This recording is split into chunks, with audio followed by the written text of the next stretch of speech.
想買出澳北一餅電可以行幾遠？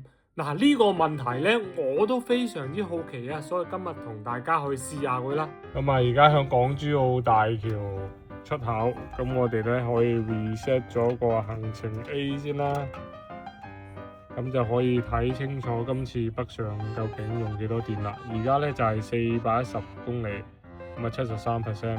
今次我哋北上中山食飯，全程高速行駛，定速130公里每小時。咁我發現一樣好有趣嘅事情呢，就係 Tesla 嘅咪錶真係特別準啊！我定速130，高德顯示 GPS 速度係132啦，而雷達測速顯示係129。我揸其他品牌嘅車嘅時候，定速135呢，雷達測速一般都係122啦。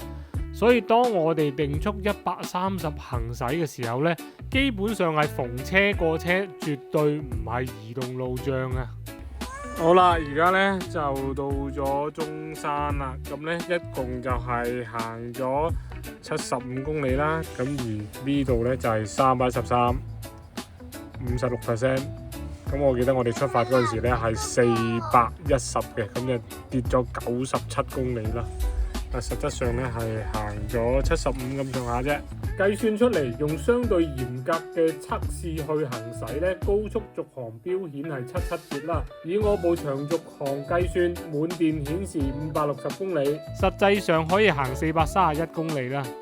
咁呢個續航距離呢，因為我哋出唔到廣東省啊，所以中途快充補電10分鐘呢係可以去到省內任何嘅地方啦。當然你唔超速行駛，高速淨係行100嘅話，咁標顯係可以做到1:1嘅，即係如果你用長續航嘅話，係一餅電去到省內任何地方噶啦。